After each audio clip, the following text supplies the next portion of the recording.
Hey guys, welcome back to my channel. This is Anna who you're watching, your favorite person in the world, and today I kind of decided to, well, not today, I mean I've been planning this video for a solid month or a solid week or two, yeah, compiling different free productivity apps for Apple users and just apps that will overall help you improve certain aspects of your life. Certain apps help you keep track and keep in touch with yourself even though you're still looking at a screen, and I don't think it's the most healthy, even though it's not the most that's not the healthiest thing in the world to use your phone a lot. But anyway, today I wanted to take you with me on this list of apps that you can use for pretty much the certain and the specific things that I'm going to tell you what you can use them for. Okay, let's start with the list. The first one is Plantie. It is the forest equivalent.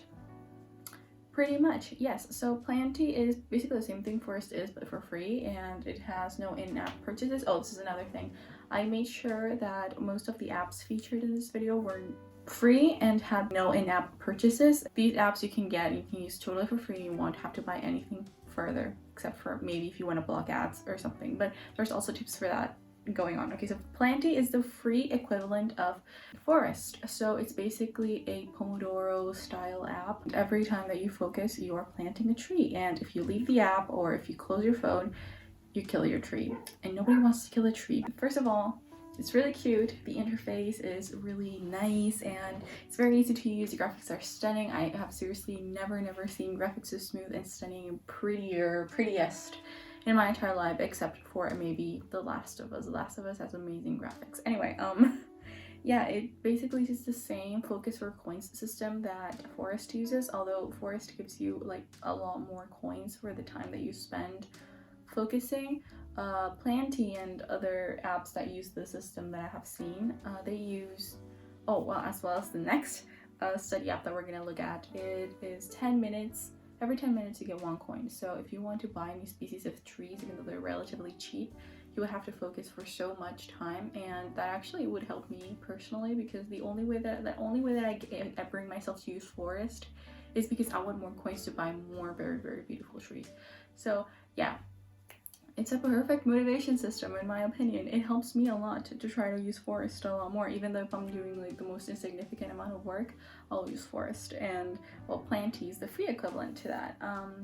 There are very limited trees that you can use, but like you don't get a forest visual model like you would get, but instead of that you get stats in way of charts and graphics, and honestly I feel like that's very pleasing to look at. They're really fun. It gives you daily stats, weekly stats, and monthly stats, and I think they're pretty nice to look at. I haven't been able to look at them because I don't really use Plantie all that much, but in the app store, the preview of the app, the stats look really nice, and I would totally recommend you use it a lot more.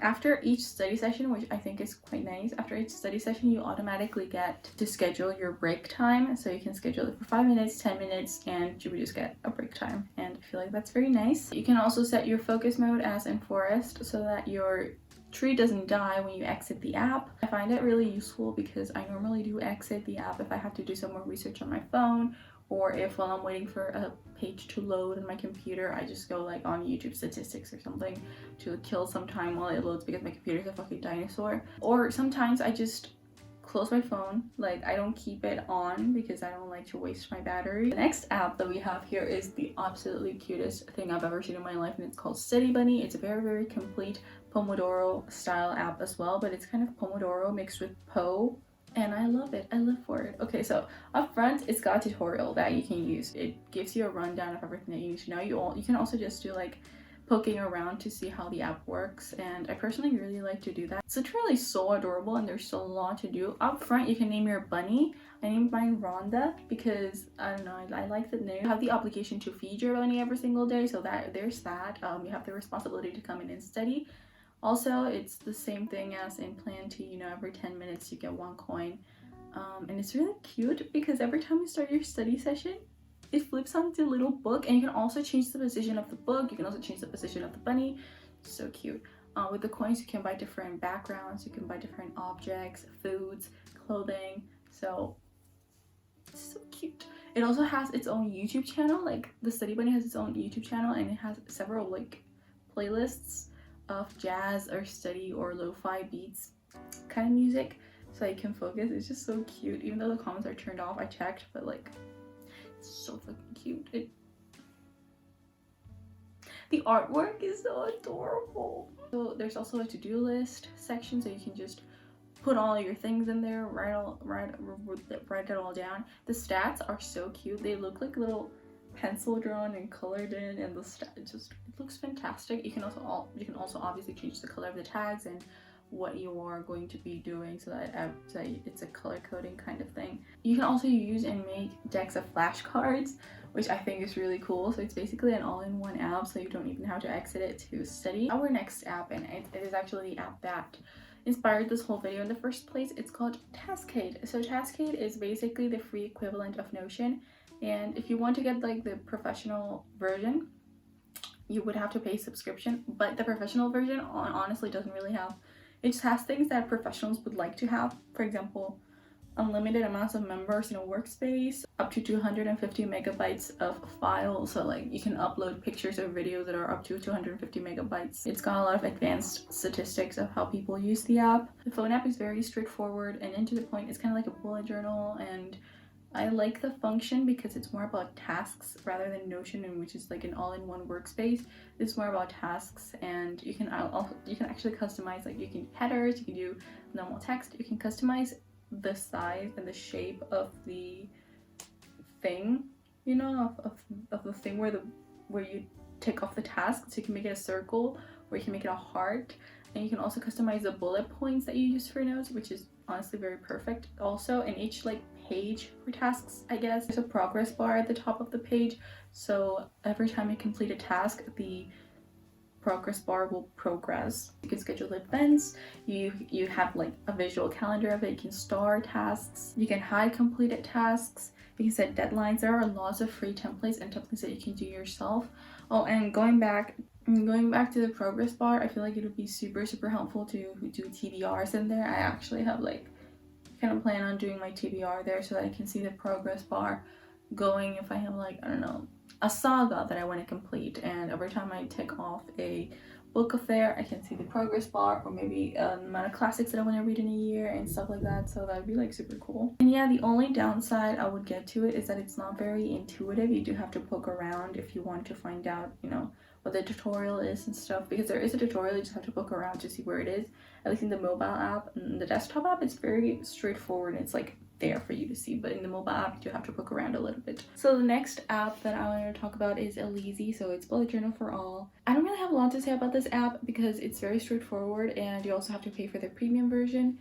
The only reason why I'm mentioning it here is because it's very practical for to-do lists and tasks for each day, because you know, you go into your day, you type in your to-do list and you have it, and then the next day you get a to-do list for the next day. So like you don't have to erase anything to replace it with anything, if that makes any sense. It's just very practical. There's also like habit trackers and stuff like that, but you have a limited amount of them with the free version, and of course you have unlimited with the premium version.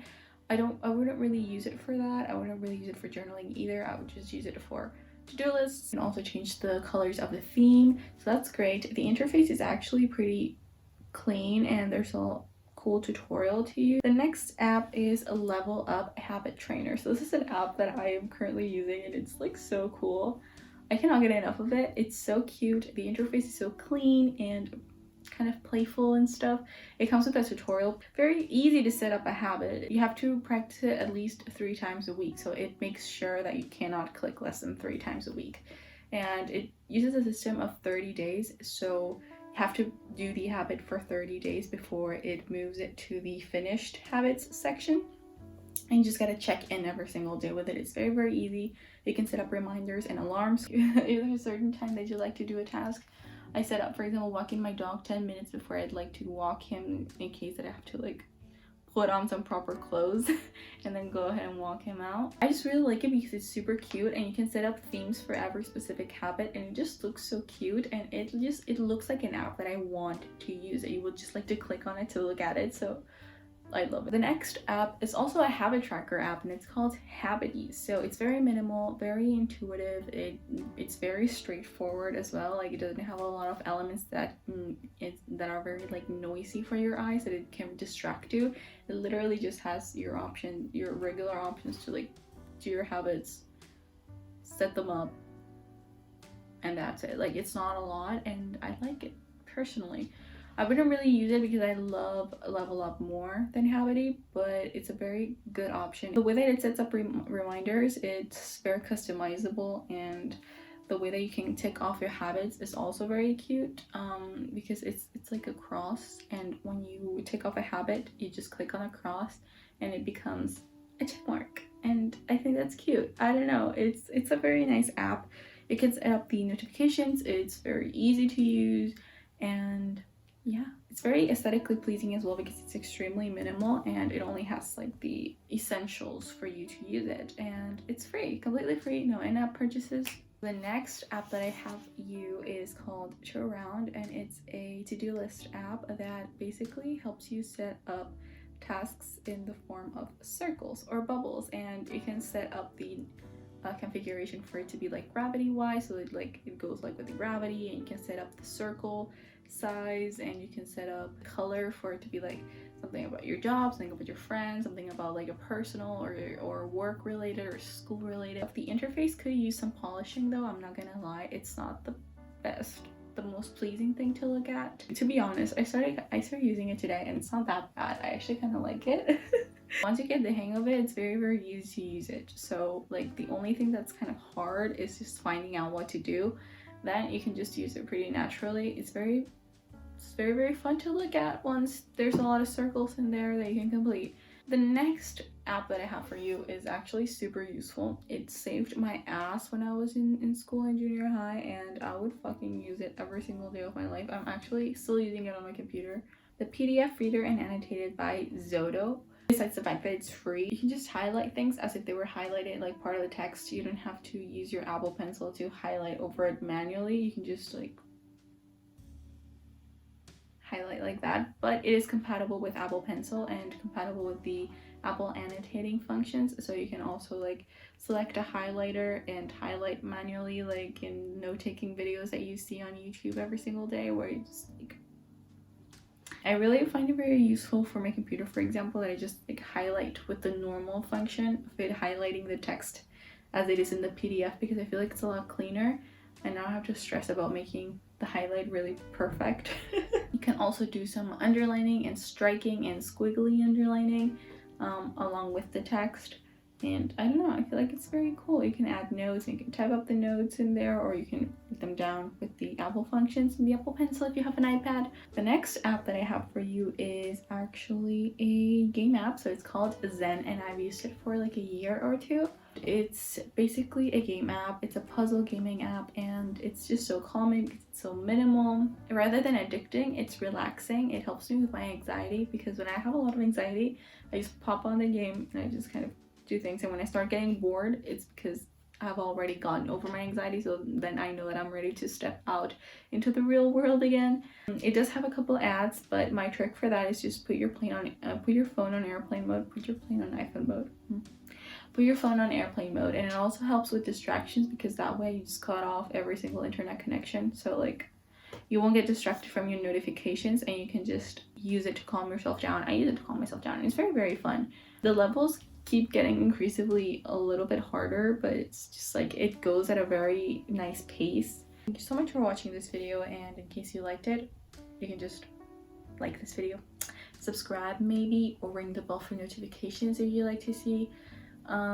Yeah, so yeah, thank you so much for watching, and my social media as always is down in the description. Everything is down in the description. As you guys know, I use that shit for brain dump basically. Yeah, so I have to go because I have a lot of things to do. I have to buy food and I have to babysit, so love you guys, bye.